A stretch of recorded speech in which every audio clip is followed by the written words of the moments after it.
Road side tandoori homeless chef. शाम का समय था, अंधेरा घिर चुका था। रामगढ़ के बीचों बीच एक बड़ा पेड़ था, उसके नीचे कुछ अजीब ही हलचल हो रही थी। कृष्णा जो पिछली रात कहीं से भटक कर यहाँ आ गया, उसने एक पुराने लोहे का ड्रम को काटकर तंदूरी चूल्हे में बदल दिया था।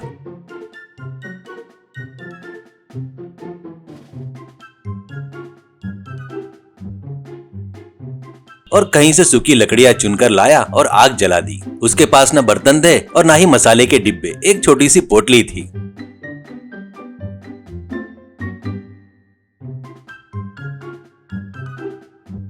हवा में जलते कोयले की खुशबू और जलती हुई रोटी की मीठी सुगंध जैसे ही आई, सबसे पहले असरानी पान वाले की नाक फड़फड़ाई। असरानी ने सूंघते हुए कहा, अरे चंदन भैया, ये कैसी खुशबू है भाई? इंद्र ने स्वर्ग में कोई हलवाई बिठा दिया है क्या? कमाल हो गया। चंदन पेट पर हाथ रखकर कहा, अरे इंद्र कुछ नहीं, वो पेड़ के नीचे एक पागल आदमी बैठा है ना, जिसके बाल पूरे बिखरे हुए हैं, लेकिन रोटियां तो मुंह में पानी ला रही है, देखो। दोनों भागते हुए पुलिया के पास पहुंचे। कृष्णा अपनी धुन में था और वो करारेदार रोटियां और बैगन के पकोड़े बना रहा था।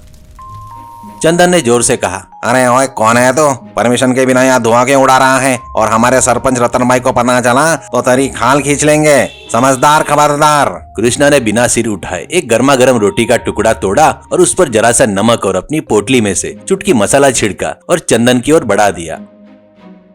कृष्णा, अरे क्यों चिल्ला रहे हो भाई? शायद भूख लगी है, पहले ये निवाला खाओ, बाद में बात करते हैं। चंदन ने जैसे ही रोटी का टुकड़ा मुंह में रखा, उसकी आंखें बड़ी हो गई। उसे लगा जैसे उसके सामने साक्षात सरस्वती देवी उसकी जुबान पर वीणा बजा रही हो। चंदन, अरे क्या है बाबूजी, ये तो जादू है। अरे असरानी, तू भी खाकर देख रहे। देखते ही देखते वहां पर 10-15 लोग इकट्ठा हो गए। उसके 3 दिन बाद हर जगह गांव के चबूतरे पर गांव में लड़ाइयां होने लगी। लोग अपने घर से खाना बनाना छोड़कर पुलिया के नीचे कतार में खड़े थे और कृष्णा किसी से पैसे भी मांग नहीं रहा था। अगर कोई आटा लाकर देता तो रोटियां बनाकर देता, और कोई सब्जियां लाता तो सब्जी बनाकर देता था। ये बात सरपंच रतन भैया को बिल्कुल पसंद नहीं आई। रतन भाई गुस्से में, क्या हमारे पूरे गांव वाले पागल हो गए क्या? उस रोड पर रहने वाले के हाथ का खाना खा रहे हैं और वो जरूर उन रोटियों में काला जादू मिलाया होगा, तभी तो सब लोग ऐसे टूट पड़ रहे हैं। पंडित जसराज मुंह में पानी भरते हुए कहते हैं, अरे नहीं सरपंच जी, जादू वादू कुछ नहीं है, मैंने चखा है, साक्षात अन्नपूर्णा देवी उसके हाथ में है। कल उसने लहसुनी नान बनाया था, क्या था, खाने से सीधा कैलाश पर पहुंच गए। रतन, अरे चुप हो जा पंडित, तुझे जहर भी घी में मिलाकर दिया तो चाट चाट कर खाएगा। बुला उस पुलिस इंस्पेक्टर रंजीत सिंह को, आज उस बावर्ची का काम तमाम करेंगे। कृष्णा के तंदूरी चूल्हे के पास जीप सायरन बजाती हुई आई।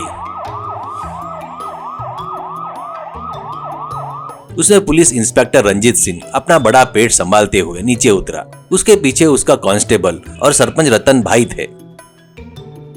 कृष्णा खुशी खुशी आलू प्याज के कुलचे बनाता रहा। इंस्पेक्टर लाठी जमीन पर पटकते हुए कृष्णा के पास आए और कहा, हाथ ऊपर कर, तेरे ऊपर शिकायत मिली है कि तू खाने में नशीली चीजें मिलाकर मासूम लोगों को धोखा दे रहा है। चल अपना चूल्हा बुझा।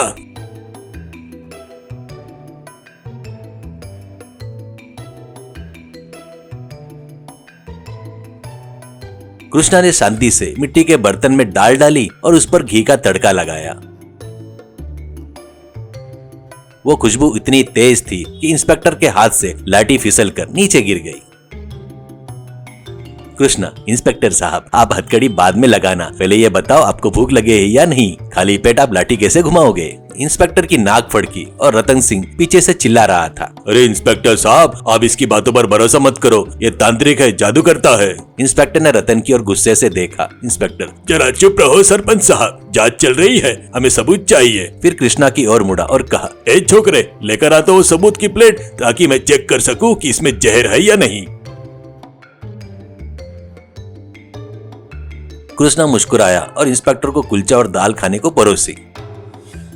इंस्पेक्टर ने जैसे ही पहला निवाला मुंह में रखा, उसकी आंखें बंद हो गई। पुलिस इंस्पेक्टर मन ही मन सोचने लगा, ये तो मेरी दादी के हाथ का खाना लग रहा है। रतन, अरे क्या हुआ इंस्पेक्टर साहब, आपके होश उड़ गए क्या? पुलिस इंस्पेक्टर ने गंभीरता से कहा, केस बहुत सीरियस है सरपंच साहब, और दाल का हिंग तड़का भी बहुत स्ट्रांग है, इस पर जांच पड़ताल करनी पड़ेगी। और कहा, कांस्टेबल 2 प्लेट और लगाओ, सरपंच साहब आप जाइए, इस अपराधी पर नजर रखते हैं। रतन अपना सिर पीटता हुआ वहाँ से चला गया और पुलिस वाले वहीं बैठकर दावत उड़ाने लगे।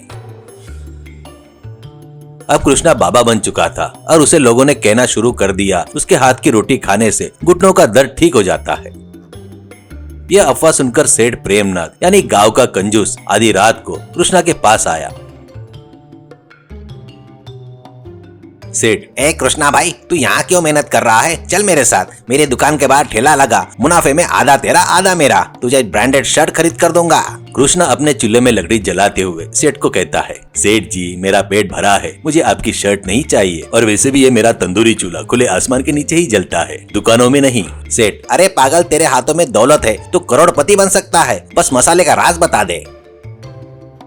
तभी वहाँ पर चंदन और पंडित जसराज भी आ गए। उन्हें शक था कि सेठ जी अकेले ही माल हड़पना चाहते हैं। चंदन, अच्छा सेठ जी आप यहाँ हैं, जो आदमी रात को पानी पीने से डरता है कि विटामिन ना चले जाए, और यहाँ मलाई कोफ्ता डील कर रहे हो क्या? वहाँ पर झगड़ा शुरू हो गया और वहाँ रतन भाई भी आ गए और पुलिस इंस्पेक्टर भी आ गए।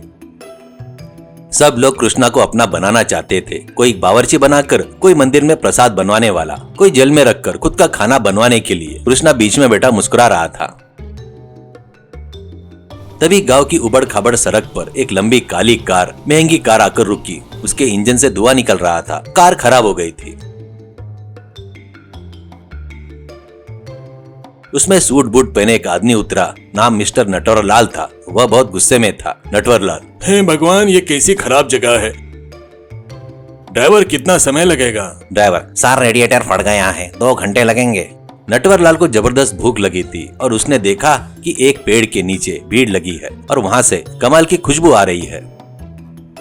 रुमाल नाक पर रखकर वो भीड़ में घुसा। नटवरलाल, एक्सक्यूज मी, यहाँ पर क्या मिलता है? क्या ये साफ सुथरा है? रतन भाई, साफ सुथरा तो मालूम नहीं साहब, पर जादू है, खाओगे तो अपनी कार भूल जाओगे। नटवरलाल ने मुंह बिचकाया और कृष्णा की ओर देखा। नटवरलाल, है यूं, क्या है तुम्हारे पास? मुझे 1 प्लेट दो। कृष्णा ने बिना किसी भावना के साथ मिट्टी के प्याले में दाल और मिस्सी रोटी दी।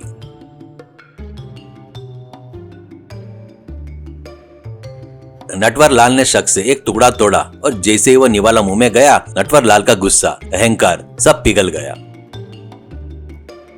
नटवरलाल हैरानी से कहा, अविश्वसनीय है, मैंने पेरिस में खाया, ताज होटल में खाया, लेकिन ये स्मोकी फ्लेवर, ये मसाले का संतुलन, तुम कौन हो भाई? कृष्णा, मैं कृष्णा हूँ साहब, एक बावर्ची हूँ। नटवरलाल, तुम बावर्ची नहीं हो, तुम कलाकार हो। मैं शहर के सबसे बड़े रॉयल होटल का मालिक हूँ। मेरा हेड शेफ पिछले हफ्ते भाग गया और उसका खाना तुम्हारे खाने के सामने फीका है। क्या तुम मेरे साथ चलोगे? 1 लाख रुपए महीना तनख्वाह दूंगा, रहने के लिए घर दूंगा। पूरे गांव में सन्नाटा छा गया। रतन भाई का मुंह खुला की खुला रह गया। इंस्पेक्टर के हाथ से रोटी गिर गई। रतन, क्या 1 लाख इस भिखारी को? कृष्णा हंसते हुए कहा, साहब मेरा तंदूरी चूल्हा, मेरा तंदूरी भी मेरे साथ चलेगा। नटवरलाल, ठीक है, होटल के गार्डन में तुम्हारे लिए स्पेशल ओवन बनवाऊंगा। बोलो हाँ। कृष्णा ने अपनी पुरानी पोटली उठाई और उस गांव वाले की ओर देखा। कृष्णा, सरपंच जी, इंस्पेक्टर साहब, चंदन भैया, आप लोग ने मुझे बहुत प्यार दिया और बहुत अपमान भी दिया, लेकिन मेरे हुनर की कीमत अब मिली है, मैं जा रहा हूँ। कृष्णा नटवरलाल की कार में बैठ गया, लेकिन जाने से पहले उसने अपने मसाले की पोटली रतन भैया की तरफ फेंक दी। कृष्णा, सरपंच जी, इसमें कोई जादू नहीं है, बस प्यार है, सही वक्त पर सही मिलाना है, आप कोशिश जरूर करना। कार धूल उड़ाती हुई चली गई। पीछे रतन भैया ने पोटली खोली, उसमें सादा नमक, मिर्च और धनिया पाउडर था। चंदन, अरे क्या है भैया इसमें? कोई हिमालय की जड़ी बूटी है क्या इसमें? रतन सिर पीटते हुए, धत तेरी की, ये तो हमारे राशन की दुकान का ही सामान है। वो मसाले में नहीं, अपने हाथों में जादू लेकर घूम रहा था। हम तो सोचते रह गए और वो शहर वाला उसे लूट कर ले गया। पुलिस इंस्पेक्टर, अरे सरपंच साहब, अब भाषण देना बंद करो और तंदूरी अभी भी गर्म है, चलो मैं खुद ही 2 रोटियां सेकता हूँ। आदमी की कीमत उसके कपड़े या उसकी परिस्थिति में नहीं होती, उसकी किस्मत उसके हुनर में होती है। सच्ची प्रतिभा जा भी होगी, बाहर निकल कर आएगी, चाहे वो बड़े होटल में हो या पेड़ के नीचे। और सबसे जरूरी, कभी कभी सादापन ही सबसे बड़ा मसाला होता है।